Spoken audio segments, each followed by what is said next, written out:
Good day, ladies and gentlemen. This is the voice of Ahmed Odunton speaking on the death of Mohbad as a national tragedy. Millions around the world have not recovered from the shocking and controversial death of fast-rising Afrobeat superstar Himole Promise. Millions of Nigerians across different states of the Federation have also taken to the streets to demand a thorough investigation and justice for the late singer. Imole, a Yoruba name translated into English, means light. He was one of the brightest bulbs on the Christmas tree of our music industry. A bright bulb that was dimmed, that was unplugged, smashed, and the filament tossed into the grinder. What a wicked world. In recognition of his immense musical talents, his friends said to him, "Omo, you bad." Bad being a superlative form of too good is what Imole transformed into his stage name, Mohbad, acronym for I am bright and destined. His light had barely begun to shine when sociological and socio-physical forces beyond his power conspired against his brightness and destiny. Thus a rising sun was forced to set at noon. The voice that warmed our hearts and soul was sent to the worms that feast 6 feet below. Though we are mere mortals, we strongly disagree that you should have been killed this soon. We love the songs you sang. They are your gift to this generation and the next. In your songs, you will continue to outlive and outshine those who neutralize you. His death is a classic example of class aggression. Imole was the son of a carpenter. He was himself a carpenter turned superstar. He was our trenchmate. He was our classmate, a class that has suffered and is still suffering the great indignities of the ruling class. Our daily struggle is to get their boots off our neck. That is why his death resonates with millions of Nigerians at home and abroad. His death is another psychological blow to Nigerians. His death will linger in the psyche of Nigerians for decades to come. There is a Mohbad in every Nigerian, middle-aged, young or old. 7 out of every 10 Nigerians are born and bred in the trenches, with barely enough bread for daily survival. We are bright and destined, but molested, bullied, bruised.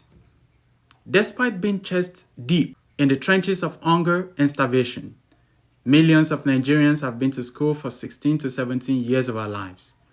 We dreamt of education as a magic elevator to elevate us out of the trenches. Unfortunately, however, this elevator itself is jammed and stuck in the trenches. Our childhood dream of yam and egg for breakfast has become a mirage. The ruling elite, under the guise of democracy, is running a kleptocracy. And these kleptocrats have stolen virtually everything from this generation. They are busy stealing from the next and the one after the resources needed for nation building and the vitamins needed to nourish our states. Our state has become so malnourished and profusely bleeding from this treachery. They have made our fatherland unlivable, inconducive, and have forced millions of Nigerians, young and strong, learned, talented, and hardworking, to embrace a hideous and dangerous ideology as a liberation ideology, the ideology of Japaism, which is a serious national security concern. On the death of Mohbad, I have refrained from speaking earlier. His death raised so much dust that very early on, emotions were rightly high and reason struggled to prevail. Dozens of bloggers and YouTubers have made hundreds, if not thousands, of videos and clips on the controversy surrounding the death of the late star. Their energy is commendable and laudable. Note, however, that there was an inflation of information. Too many bloggers, YouTubers, and influencers, and their millions of followers became scavengers of very scarce news. In the absence of genuine news, they must invent and make fake news to stay relevant and keep up with the pace in a fast and furious digital space. Thus, it is crucial that we exercise caution, because everything we see is not the fact, and everything we hear is not going to be the truth. We have a moral duty to our conscience, and we have a civic duty to our audience to separate the wheat from the chaff. This and more I have done. More important, I have stood on the shoulders of very few giants to gain a panoramic and bird's eye view of this tragedy. I have found the videos and audio evidence involving the lead singer as the most potent. Also, interviews granted by family members, one or two or more leaks here and there, have also been very vital. My knowledge of the nature and the biology of the state has also played a huge role in my final analysis. Note also that just as in every story, this tragedy has multiple plots to it. Mohbad signed into Naira Marley's record, a drug label, in 2019, believing his dreams to have finally come true. Known to this innocent young man, he was still sleeping and dreaming. By the time he finally woke up to reality, he was confronted with a nightmare. A nightmare that was too early to walk away from. A nightmare that was too late to walk away from. And mind you, there would neither be a good time nor a work time to walk away from it anyways. Because merely joining the label, Mohbad gained access to very dangerous and fatal information. Information that was inimical to his life. He found himself trapped among very vicious people, such that whenever his mother visited him in the Malian den, he warned her not to eat nor drink any food served to her. Mohbad would secretly flush her meal and drink down the toilet. But finally growing the balls to leave the drug label handed him his first beating, the beating of his life. There is a video proof. It marked the genesis and revelation of his life. Naira Marley is said to have unleashed his chief executioner,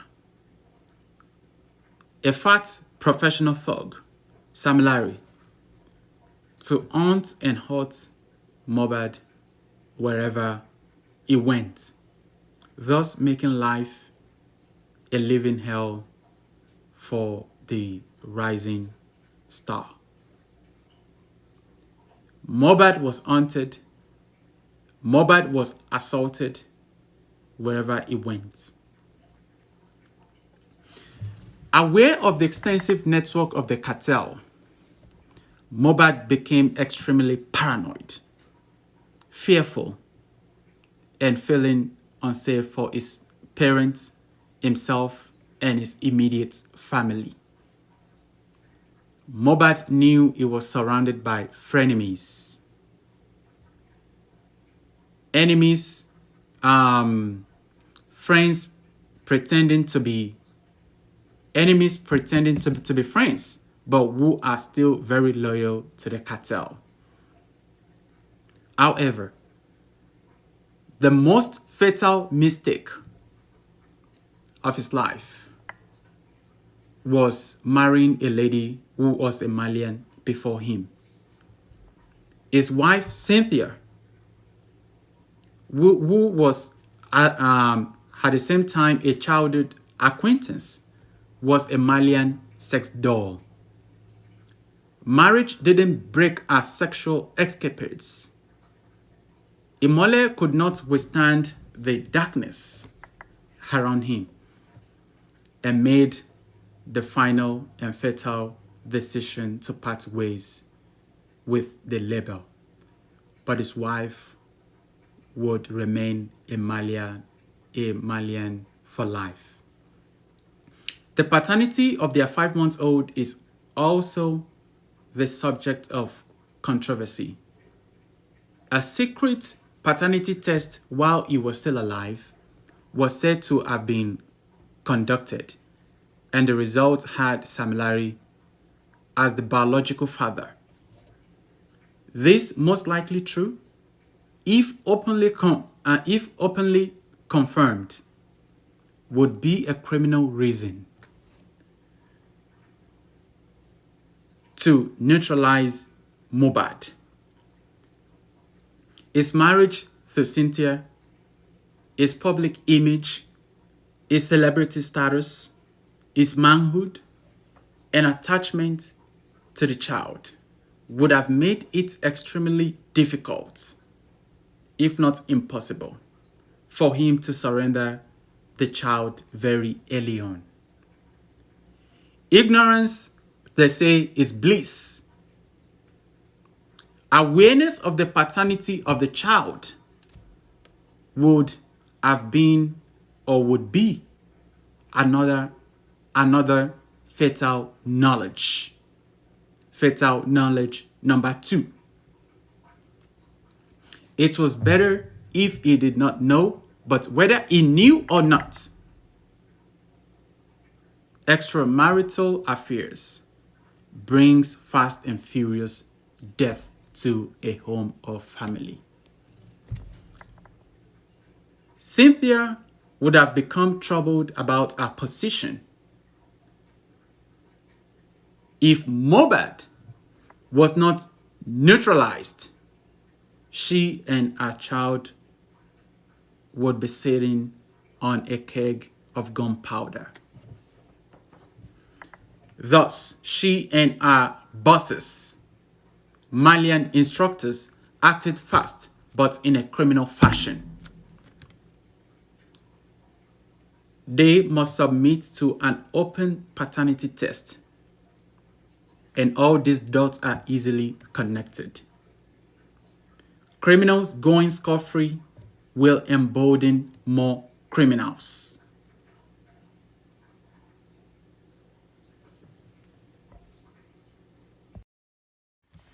So the second plot is the NDLEA plot.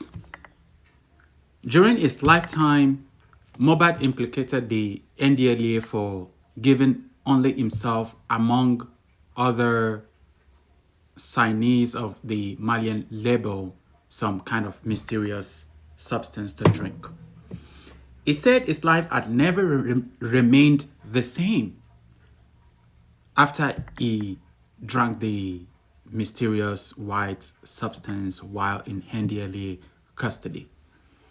The NDLEA also assaulted him by hitting him on the head with the butt of their rifle, an assault that inflicted the late star that inflicted memory loss on the late star. Expectedly, the NDLEA spokesman or spokesperson has denied that Mohbad was ever in their custody. He has denied that he was ever arrested nor held in their custody, not to talk of giving him any drink. But make no mistake, a grown man on a hospital bed, crying like a baby, crying like a child, does not have the capacity, the emotional capacity, or the luxury to cook up some lies. On the mysterious drink, an erudite and experienced and well-respected investigative journalist, Dr. Kemi Olunloyo, has spoken. She has spoken twice, but from both sides of her mouth on the mystery drink. Firstly, she confirmed that she confirmed speaking with the spokesperson of the agency of NDLEA, who denied Mohbad was given any drink. But in one of her subsequent videos, she admitted that a drink was given to Mohbad because Mohbad was on drugs, and the drink was given to him to detoxify him. He was in rehab and something of that kind. When vomiting a detox comment, her eyes were blinking too fast for an honest person. It was blinking too fast for somebody speaking the truth. The NDLEA is not a rehabilitation center. And I will take my time to explain how anti-drug agencies work. And I want you to know that the drug trafficking business is a multi-trillion-dollar industry. It is not a business for peasants, for the poor, for the hoi polloi. No. Celebrities, politicians, high-ranking military officers, the people in power, and the people behind the people in power manage the logistics of drug trafficking. So it was not fake news that coke was found in the White House. Mexico is a great example. A cartel-infested country. Governors, senators, even the president knows something about something. So also the activities of the DEA agents, America's Drug Enforcement Agency, in Colombia is another great example. Look it up.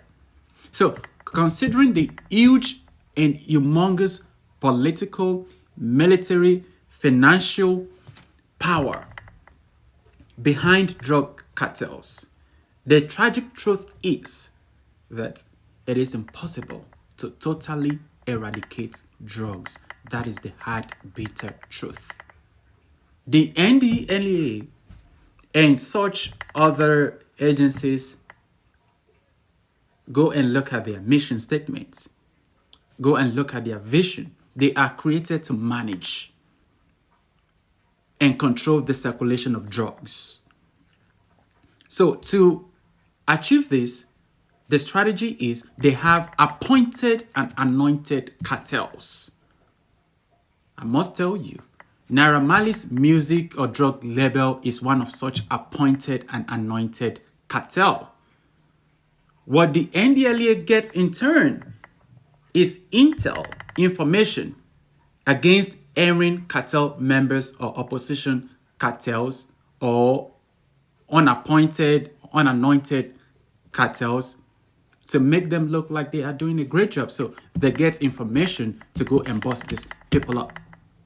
An example is when Mohbad was crying that Zeno snitched on him. He was trying to protect him, but Zeno snitched on him. Look, no. It is not Zeno that snitched on you. It is the cartel boss, Naira Marley. The NDLEA doesn't stumble on intel, on information on the streets. An insider ratted out a couple of signees, but the main target is the one who got the mysterious drink. If your star signees are arrested for drugs, and we know your songs, your music glorify the use of drugs, and no searchlight is beamed on you, no searchlight is beamed on your tail, but instead you get some kind of invites to come and work and cooperate with NDLEA as an ambassador to eradicate drugs, we know and see the game. So the death of Mohbad is not a puzzle too complicated to solve. Paternity, DNA and drug affiliations could be the key, the password, the pin to solving the puzzle. Unfortunately, however, social media pressure is not enough to force a DNA test. Unfortunately, people in power are involved with drug trafficking. And I must tell you, if the government is willing to get to the bottom of this, then I promise justice for Mohbad will prevail. Unfortunately, however, the fingerprints of the people in power, of the people behind the people in power, are all over this tragedy. In the end, I hope our YouTubers, our influencers, our civil societies will stay in the trenches and ensure that in the end, Mohbad gets justice. And ensure that in the end, the fight does not fizzle away. Our celebrities, YouTubers, they're not going to be enough. Because the fight for justice is not won on the digital space. It is won on the streets. It is won on the courts, in the courts. So what our YouTubers, influencers, celebrities can do is to keep doing what the overthrown Gabonese president said. We need to make some noise. We'll need to keep the fight and the fight and the flame alive. To keep the civil societies encouraged and to keep fighting, so that in the end, those who have a hand in the death of Mohbad pays the price for this. Thank you for your time. God bless you.